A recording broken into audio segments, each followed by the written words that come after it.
Hey all, it's Christy again. Look, I did this video last night, wasn't happy with it. I'd done a long explanation on it, and I'm just doing a bit of a voiceover in the first bit because it was a bit contradictory and I'm trying to lead it into the rest of the video. But it is the 29th of October 2025. I initially did the rest of this video at 9:30 this morning, Australian Eastern Daylight Savings Time. It's now 5:15 in the afternoon. I'd had a dream a while back to go with the second video. I'm pretty sure I didn't remember. And this will lead into my explanation of why I really trust my dreams, and I've gone with it. But when I did the first initial voiceover, it just sort of came back in halfway through. So I'm just trying to say hey and hang in there to guide it into the next part of the video. So yeah, I'm really sorry about that. I hope you're having a great day and I hope you enjoy this video. See you, space. I really pay attention to my dreams. My dreams are spot on when a message wants to come through. 3 years ago, I lost my nana on my mum's side. I had a dream about it and I knew from July onwards there was trouble. And I had a dream of these hospitalisations, and then not long after that she passed. Anyway, the time came and gone for July, and I remember saying to my mother, I got those dreams wrong. I don't understand. My dreams are so accurate. I'm relieved, but I don't know what's going on here. Anyway, she had another hospitalisation at the end of that July. And a neighbour in her room, my mother went to school with her daughter, and so we were talking to her as well, and whatever else. And I remember leaving, and I turned to my mother and I said, I didn't get that dream wrong. I got the timing wrong. That lady was in my dream, and Nana died the following month. And it was so spot on, it wasn't funny. The car I drive now, when I got it, I was looking at two different cars, and I test drove and was going to go with the other car, and then remembered this dream and didn't get it, and got this car that I've got now because I got told how happy I'd be with it. It was an older second-hand car because it was all I could afford at that time, and I have been really, really happy with it. So I really follow my dreams, and sorry for the long-winded explanation there, but they're just two things of so many things that I really, really need to listen if I get a dream message. It doesn't happen every night, or it does, and I just don't remember it half the time because I'm just like, ugh, I need sleep. But yeah, and as I say that, I'm yawning, so I've put it out there. I need sleep. So my video last night that I did, it was the request for the Harry and William video. And I don't see any great thawing as such. I see that a truce of sorts will become apparent. And this is a prediction of death around the time that Charles passes. There'll be a truce of sorts, but there's no thawing. Their children won't grow up together. They won't know each other. It's not going to happen. It will thaw a tad more when Harry and Meghan split, because Meghan does get a lot of the blame of it all. But I think there was a lot underneath it that Harry held on to all this time and never let on, which could have been resolved. And the other thing, before I go much further into this, I would just want to own, and I do have projection on it, that I've been a pretty dysfunctional person in the past, and I still find elements from time to time that I'm like, I don't like that part of myself. And with the amount of lash out and anger and hurt that Harry's caused people has been me in the past. So I do hold judgment, but I come from a place of no good comes of it, and you hurt a lot of people, and having to take responsibility, and the shame, well, for me, the shame's crippling, and having to look yourself in the mirror and going to tears is pretty horrific. So I have judgment, but it comes from a place of, I can't believe you did that. Do you not know the price but neither did I when I was dysfunctional. So I just want to give that background too. So yeah, so William, I don't see forgiveness. For him, he's coming from a place of, do you not remember our childhood and what we went through? With the way they hounded our mother, and we had to watch and be so helpless. And you took this out publicly. You went after the woman I love and put my children in the same position. How dare you? That's totally unforgivable. You repeated history in that. And a lot of Harry's actions and courting the media and talking to the media like they are, for William, is just I won't even say the words because I think I'd get banned on YouTube. But there's lots of adjectives that swear words. And he is raging against Harry in it all.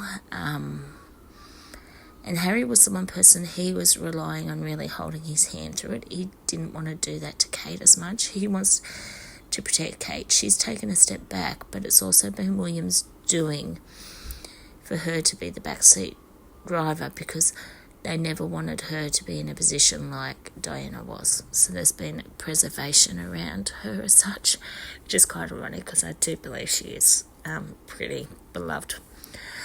So I get that around that part of it. Also, Harry wanted a bigger piece of the pie that he wasn't entitled to. And for William, it's like, well, that's not going to happen. That's just a no-go.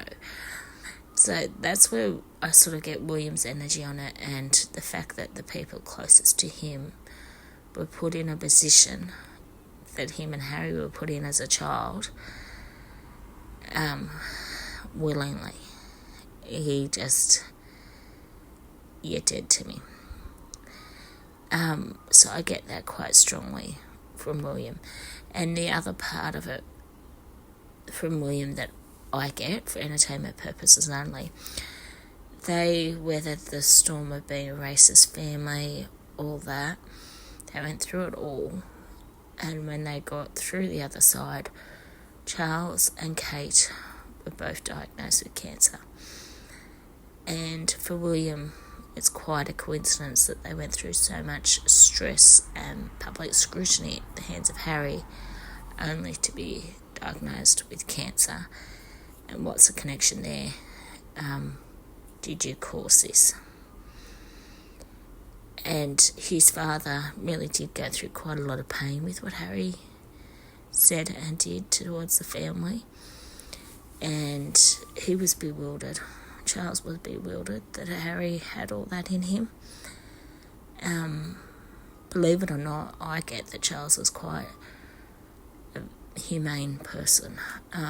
He doesn't like to see anybody suffering.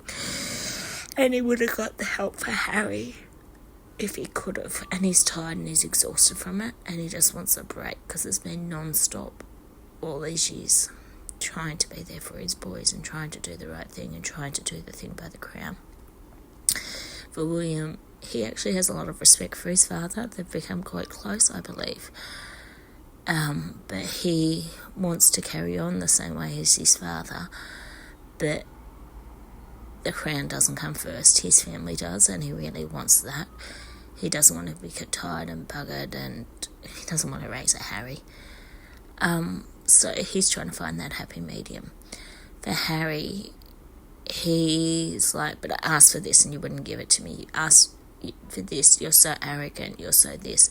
And he's so determined that he is right that he can't see the other viewpoint or see the pain he's caused. He's got no idea because he was suffering. He can't see that his actions have actually caused pain for everybody else. And maybe it might have been better to deal with his pain than publicly air it all. So he's coming from a place of he's right, and that's that, and there's no backing down. So if anybody tries to talk to him, but I'm right. And whoever's shoes in a conversation when there's been a disagreement, 99% of the time will believe that their perspective is right. And it's finding that common ground to meet in the middle afterwards is how things get resolved. But Harry isn't capable of that at the moment. So that's caused the rift between him and William as well. Harry's not prepared to let down his shield as such. He says he wants reconciliation with his family, but if you're coming from a place of I'm right and not prepared to find common ground, there is no common ground to be had. When him and Meghan split up, I think it may be around the same time as Charles passes, it will improve the situation with him and William, but there is no great thawing as such of a relationship back. William thought Harry was the one that would support him through it, hold his hand and carry the burden of it with him. And for Harry, it's like, you wanted me to carry the burden, you wouldn't give me the titles, you wouldn't give me a bigger role, you wouldn't this, you wouldn't that. And they're both coming from a place of, but I'm right, in that part of the differences between them. I think they'll be able to be in the same room together and things as his marriage breaks down. And Harry may come back to family events, but only big family events, not little intimate ones. It's going to take William a long, long time to feel comfortable and to have that trust that he won't be betrayed with what Harry repeats about him. And I am so sorry, I meant to put music on in the background to stop outside noise and I forgot, so I'm sure all that noise will be in there and I do apologise for that. So I got that. I feel in 2040s Harry may be in a place to be able to reflect and take responsibility for the pain that he caused others in his lashing out, and that's when there's an opportunity for a real truce, shake hands, have a bit of a hug, and comfortably be in the same room in more intimate circumstances. I don't see them becoming close brothers again. There's too much water under the bridge as far as William's gone, and the people upmost to him have been hurt the most in it all. And until Harry takes responsibility for that, the intimate settings can't occur. And there'll be a lot of stuff in the 2040s that's going to shake William to his core. And it's like, I can't be bothered to carry that anymore. It's costing me too much. And that's when I see this truce type of thing occurring. I did see Meghan having the children in the US. I don't know, Harry splitting his time between the two. I don't know. I did say that this one I'm comfortable to say. I did say in my video last night that I saw Andrew potentially committing suicide not long after Charles, but I feel like it more's to come out about the Epstein files. But it's not just the Epstein files, and this isn't so much psychic as just common sense to me from survivors I've worked with in the past, that with the entitled way that Andrew behaved, they mightn't be underage, like Virginia Giuffre, sorry for my pronunciation there, I genuinely apologise. But he has lived a very, very entitled life. And whilst there may not be sexual assault, there will be women out there that didn't really want to do it. They didn't know how to say no, and he was in a position of authority and power. And I feel like there could be many stories like that to come out, and they don't really know. And I just feel like the chips need to fall, so the full extent of what he is really like comes out. It's not pretty, I don't think. On Fergie, I saw her being the woman of disrepute into old age. She's going to just become this mad, eccentric old woman. I think she'll always be chasing a younger man.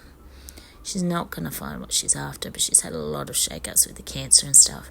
But I feel like I read something recently, and I think it really summed her up, that she brought the girls and used them as a tool to get into Epstein, and she is like that, social climbing using her girls. I think I watched it in Bridgerton with the neighbour across the road, the red-headed lady and her daughters, and she's that type of character, the Mrs. Bennet from Pride and Prejudice. I just see her being that type of old lady. The other thing I said last night too was that I felt William was going to keep going with the streamlining of the monarchy, the roles, the titles. I think he really has respect for what his father's doing there. If he wants his children to have a normal life and to make it easier for them to have a normal life, they're his grandchildren, he needs to streamline it and get rid of the titles, keep some of the pomp and ceremony, but really bring it back to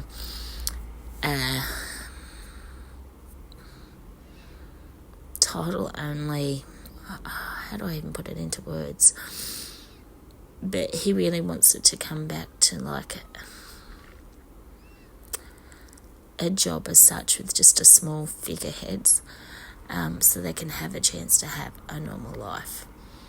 And we want privacy and we want this. We have to still give something, but to have the privacy we want, we need to get rid of a lot of this enigma around us, and all these extra hanger-oners and all that, because we can't have the normal life, we can't have the privacy while we're still up there with all this. He'll still have the pomp and the ceremony and all that, but it's going to be much different. And for him, it is a case of value for money for the people.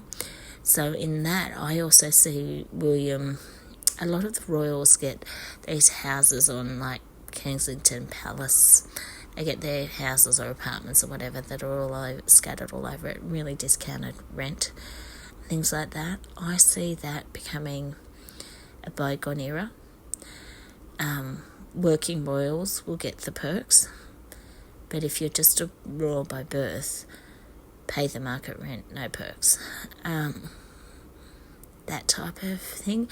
Family's family, and it's very much, this is the employment side. Your family, come in. Come in, we're having a birthday, come on in. It's Christmas, come on in. But on the Crown land, where they've all been getting these extra perks, I see a lot of that just falling by the wayside. And it's value for money, but it's also keeping things sustainable for the future.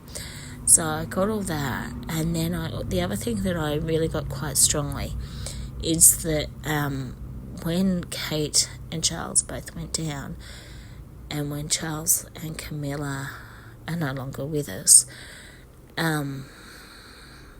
there's not many working royals to do the job that they need.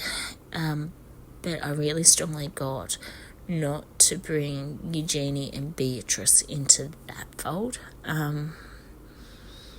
They've been raised in a life of, I don't quite know how to say it, but it's another world they've been brought up in, and they don't have the ethic or the real life experience or common sense or understanding to be able to do the role. The other thing that I got last night that I was also going to say was that Princess Beatrice, I don't see her marriage making the 10-year mark. I feel like she's married a bit of an opportunist. I don't like saying that. I don't think either of the girls are bad people, by the way. And I think Beatrice is actually quite a kind-hearted girl, but just very naive. And it would make sense to me when I say that with the father she's had, that she's married an opportunist. It's what she's known. It's what she's been raised with. But yeah, opportunist was definitely the word that I was getting last night to describe her husband. So when the opportunist sees a better vehicle coming for him, he jumps off one ship and goes to another. And hopefully I'm wrong. There's children involved, there's hearts involved. They're never nice. So I'm hoping and open to being wrong on that one. I don't wish anybody any harm. I think that was all I got in the video. But I know that I was specifically asked about William and Harry And at the moment I just don't see any great changes. My insight on it all is where William's coming from, and Harry's determined he's right and he deserves the apology, and there's no ifs, buts or babies without seeing the other side and the pain he's caused, and that the other person also believes they're right. And when you have two people coming at each other with no common ground, but it's Harry against everybody, and he won't listen to hear that his actions have caused the pain as well. So that's my insight on that one, and the dynamics that are happening at the moment. 2040s will be the most improved in their relationship, so we've still got around another 15 to 20 years, I think, before any dramatic changes. And I saw the truce with when Charles passes, but that's a truce to be in the same room together type of thing. Comfortability in the same room together, and laying down of the grudges and everything else, I don't see till the 2040s. And even then I still don't think they'll be close. Like, William will never know his niece and nephew. There'll always be distrust because of who their main caregiver is. They'll never come into the royal fold as such. So yeah, I'm sorry it's not more positive on that one. Yeah, I don't like ending the video on that. I'm trying to find something uplifting to say, but I can't quite come at it. But the other thing I did say last night, I'll end it on this note, was that on William and Kate, he looks over his shoulder now to make sure she's okay. I think he got through a very complacent stage before she got sick.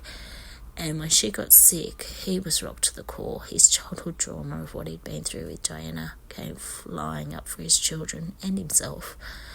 And the idea of losing her, I'm getting quite emotional as I say it, was really, really profound on him. So a lot of his old trauma came up, but also just how much she means in his world. She is going to be, when he takes over the crown, very much his anchor. There is so much... that was the other thing I also got, sorry.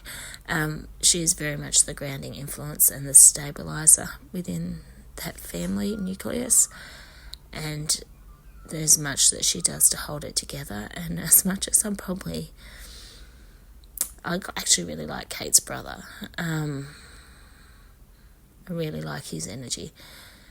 And as much as there's been media things said about her family, I think they have brought a sense of normality to William's world, and he really values that. So there's many positives, and William really values the family that they've built together. He is very much a hands-on dad. Very much so. He wanted to do things differently, and he is determined to. And that's what I said before. It's the family before the crown, not the crown before the family. And that's where the difference with William will be. And to do that, they need to keep the people happy, make the family relevant, and bring it into the modern times, which is what he will be doing. That's why the lurks and the perks of discounted rent on these big places in the heart of the city and these beautiful countrysides, all that's coming to an end. But the other thing, last night, that's what I did get. The biggest issue that started it all, this whole thing, was that Kate was the one that read Meghan. Kate read her and went, William had distrust, Kate read her, got her, and she got it right. And from what I got last night psychically, none of this is fact, it's for entertainment purposes only, that's what started the war, because Meghan got a set in her for being seen through. And that's where all of this started. And then she manipulated and twisted the stories. So yeah, she's an interesting character, old Meghan. Anyway, take care everyone. Have a good one, and I'll see you in the next one. Bye.